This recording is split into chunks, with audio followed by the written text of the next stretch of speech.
ladies and gentlemen. Welcome to DCW-TV. We've got a huge show here for you tonight. 2 action-packed matches on the horizon. In our main event for the evening, Jarrell the Beast Maxwell, one half of Warren Beast, will go one-on-one with one half of the Diamond Championship Wrestling Tag Team Champions, 1/3 of the group, the main event, the Old School Assassin, in what is sure to be a hard-hitting contest. But coming up next, our Diamond Championship Wrestling Heavyweight Champion, Russian Destruction, Vladimir Koloff, is in singles action. And I'm sure he's got a chip on his shoulder after what happened just a couple weeks ago in that huge 6-man tag. So without further ado, let's get started. DCW TV. The following contest is scheduled for one fall with a 15-minute time limit. Your official for this contest is White Shoes Gravata. Beat Vladimir Koloff. What do you think this means for Brimstone as it comes to the heavyweight championship? When it comes to it, it has to boost his confidence. Being able to pin the heavyweight champion in the middle of the ring. 1, 2, 3. And while it was a 6-man tag match, nobody was involved in that. He ducked a sickle and got his super fist basically down the throat of Vladimir Koloff for the one. One fall, 15 minutes. You're absolutely right. You're absolutely right, Walter. A big super fist by Brimstone just a couple weeks ago really solidified his contendership, maybe even his argument for the DCW Heavyweight Championship. Now, with that said, one fall to a finish, 15-minute time limit. As Koloff expresses that everyone needs more Koloff. The official for this contest, Don White Shoes Gravatt. And with that said, I'm curious to see how this contest is going to go. Madman Jason is kind of the unknown, while Vladimir Koloff is the DCW Heavyweight Champion. We know all there is to know about Vladimir Koloff. What can a win for Madman Jason do here tonight against Vladimir Koloff? You could solidify a chance for him to get a title opportunity. It could get him, and his stocks will increase. That's what this business is about, is the money, the stocks, the titles. Big kick to the midsection of Madman Jason to start this contest off. Big elbow to the back of the head by Vladimir Koloff as we get this opening contest started. Now, Vladimir Koloff's tag team partner and stablemate, the Assassin, will be in action later on tonight in the main event against Jarrell the Beast Maxwell. But I would say a win for Vladimir Koloff tonight, as well as a win of the Assassin against Jarrell the Beast Maxwell, would be a huge momentum shifter for the main event side heading into their respective championship matches in the future.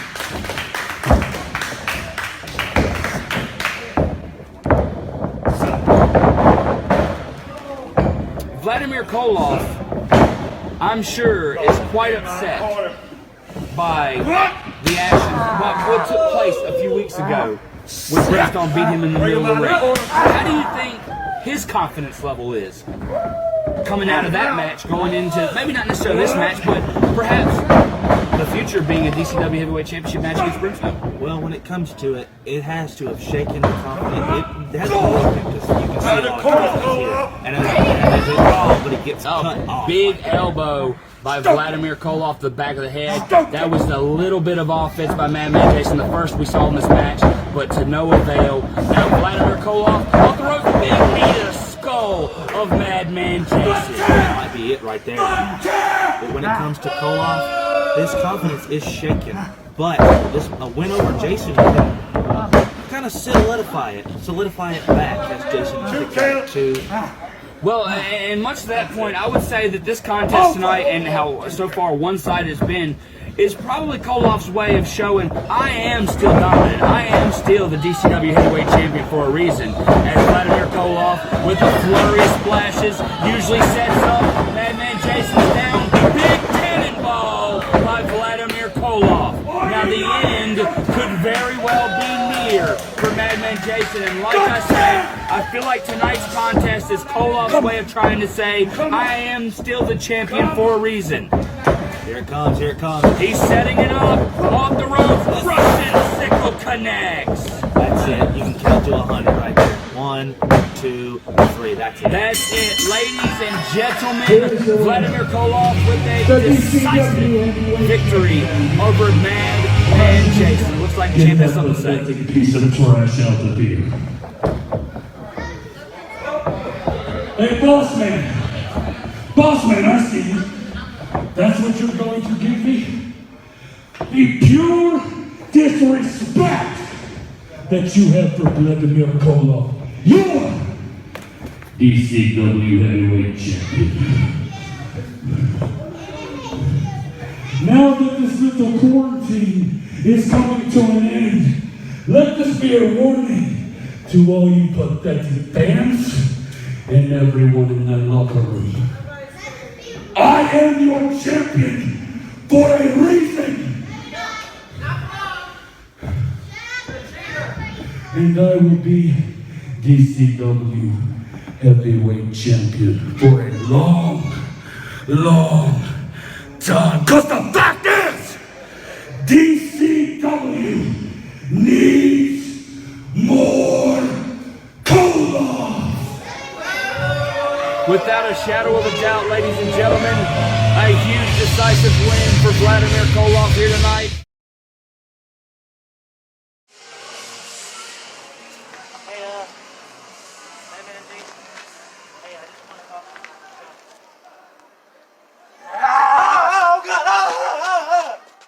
Ladies and gentlemen, coming up next, our main event of the evening.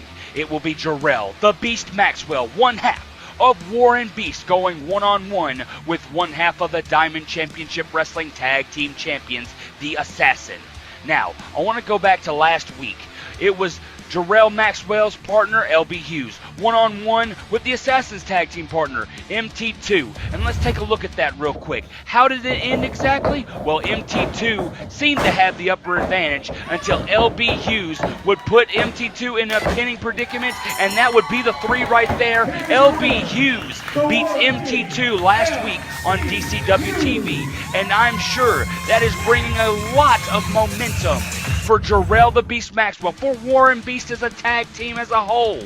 Going into this main event match, can they capitalize on the steam they have from last week, or will the main event make it 1-for-1 heading into their tag team championship match in the future? Ladies and gentlemen, coming up right now, Jarrell Maxwell versus the Assassin. The following contest is scheduled for one fall with a 15-minute time limit. Your official for this contest is Shifty Shield. And they are looking to get another shot and to finally put their place in the sun against the main event, as this feud has been going on for a long time. And somebody's going to have to come out on top eventually. Somebody's going to have to get that tag titles. And you're absolutely right. You're absolutely right. Somebody is going. Someone's going to have to give, is what I'm trying to say. Some team is going to have to give eventually between these two tag teams. And you want to talk about victories. Last week on DCW-TV, LB Hughes in one-on-one action as Jarrell Maxwell goes after the Assassin into the corner. And I wanted to say, LB Hughes defeated MT2. I talked about this earlier. Defeated MT2 in singles competition just last week on DCW-TV. So the momentum is most definitely on Warren Beast's side. Flatliner.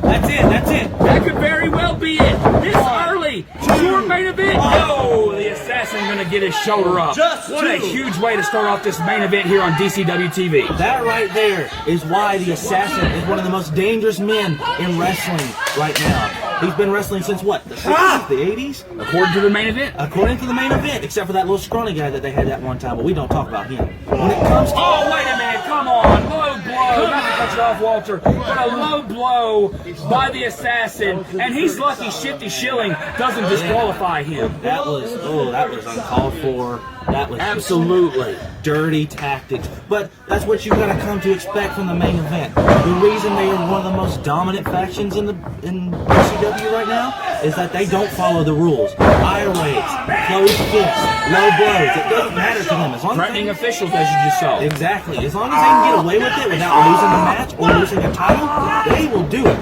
It's just about keeping defending the championships at the end of the day for the main event. For the tag team champions, MT2 the Assassin. For the heavyweight champion, Vladimir Koloff. Now, they're looking to pick up some momentum. They're looking to pick up some more steam with that huge dominant victory that Vladimir Koloff had earlier tonight. The Assassin is looking to continue to keep that ball rolling against Jarrell the Beast Maxwell to prove that they are the champions for a reason.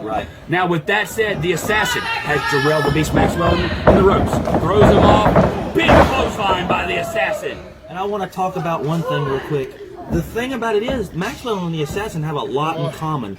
Both former TV champions in DCW. Both former tag team champions in DCW. And when it comes down to it, and that closed fist once again, he distracts the referee, trying to accuse one of the fans of something in the crowd, and gonna hit Maxwell with that huge closed fist of his, which is illegal in wrestling.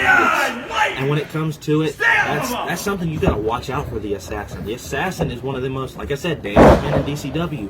But when it comes to it, I think Maxwell can max his power and his during this match, Maxwell and power. That's why he's known as the Beast. And another reason he is called the Beast is because Maxwell can take a fight, he can give a fight. Yes. With absolutely no doubt, Maxwell has been in some wars here in DCW as the Assassin hit a huge headbutt on Jarrell the Beast Maxwell. And he's been able to come out top of 4, but a blatant choke, the referee is going to count. Come on! He's lucky he didn't get disqualified right there. He's really pushing his limit against Jarrell Maxwell and with referee Shifty Schilling, who's the official for this contest. And it's funny too because you see everything in the videos with the main event. The Assassin's usually the voice of reason, but when it comes to wrestling, he has no reason. Well, there is a reason he is a veteran in this business, without a doubt. And for that matter, as Maxwell comes back with a flurry of shots to the head, big elbow to the back of the head, Jarrell Maxwell coming back, looking to gain some momentum, huge diving clothesline by Jarrell Maxwell. And that's why Maxwell has an explosive personality, but he's got explosive moves in the ring like that clothesline, taking men like the Assassin and Koloff, and even former wrestler here one time of J.D. Jenkins. You're right about that. He's going for that big belly-to-belly suplex, but the Assassin has the rope, holding on. Probably the smart thing to do. Big knee to the gut to Jarrell Maxwell by the Assassin. Yep. Now, I was going to say the Assassin, there's a reason he's multiple-time tag team champion. There's a reason that even when they lose the championships, the main event managed to get them back one way or another. They are crafty. They are sadistic. They are vile individuals. As a huge splash by the Assassin to Jarrell Maxwell, and now a big bulldog to Maxwell by the Assassin. This could be it right here. Going for the cover, but Jarrell Maxwell managed to get his hand on the rope. That's ring awareness right there, Walter. Great ring presence by Jarrell Maxwell. Everybody always thinks when they're stepping on the Assassin, it's going to be a slow kind of look. But right there, that bulldog is proof that he's probably, I wouldn't say one of the most agile, but he's more agile than people give him credit for. Absolutely. But vile and sadistic, as you just saw with the closed fist. Referee Shifty Schilling obviously has his work cut out for him every single time that a member of the main event is in the ring in a contest. And look at Maxwell. Maxwell is still fighting. Oh, without a doubt. Maxwell has got that. There he goes, coming back with another shot of his own. That is the thing about Jarrell Maxwell. He has heart. He has heart without a shadow of a doubt. Every time you bring the fight to him, he comes back wanting more, and he will give it back to you. And here's another shot. Oh, he's got the Assassin stumbling back to the other corner. He's down, almost to a knee, and now Maxwell in prime position, setting him up into the corner. And just using the shoulder to the ribs, and maybe one more perhaps by the former tag team champion. Again by Jarrell Maxwell. I think he's going to do it again. Maybe go for the third, maybe go for the Trifecta, off to the corner again, but Maxwell eats the pole for good measure. Oh, and that's bad. The Assassin, one of the other reasons he's been one of the most dominant and a veteran in the sport is he will target that. He will target the injured. It looks like that's what he's about to do right now. And he does. Targeting the right shoulder, it looks like, of Jarrell Maxwell. And this contest has drastically changed. When it comes to the Assassin, it might be dirty tactics. In fact, it is dirty tactics. But it's smart. Oh, that's You're looking at a potential. He could separate his shoulder if he keeps doing things like this. When it comes to it, it's dirty tactics, but it's what gets them tight. It's what gets them opportunities in again. God. Not for nothing, Walter. You are right. That's what gets them opportunities. However, their day has to come, it seems like. And Warren Beast has been at war with the main event for quite some time. I don't know. The main event is one of those things that you can get rid of them and they just come back even stronger than the last time you had them. Tag team champions. But you want to talk about stronger in heart. When it comes to Warren Beast, they have continued the fight. They have continued to do what they need to do to try and come out on top. They have beat the main event before. They are former tag team champions. You know, this may be a bump in the road for them right now, not having the titles, but who's to say that they can't do it? Double fine and both men are down. This right here is Maxwell's opportunity to get back into it. Absolutely.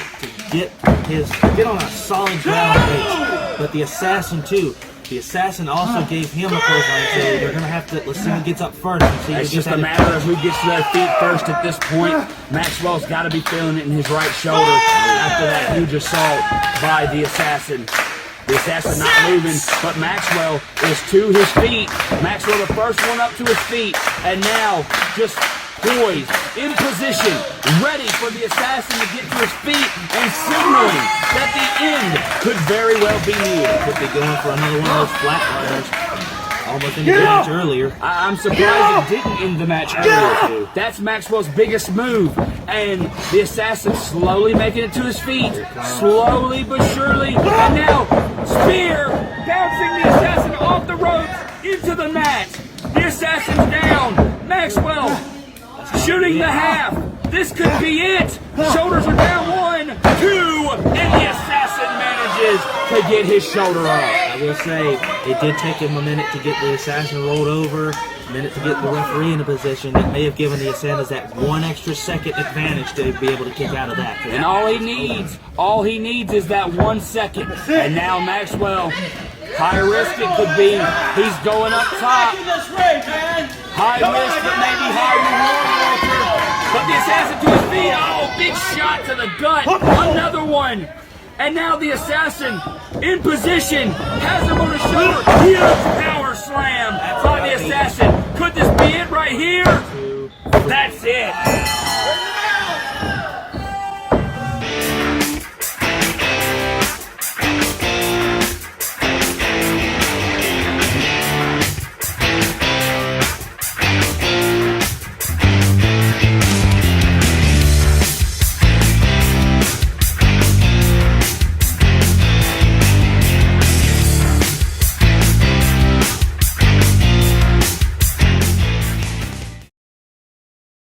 I don't know what that is in the other corner.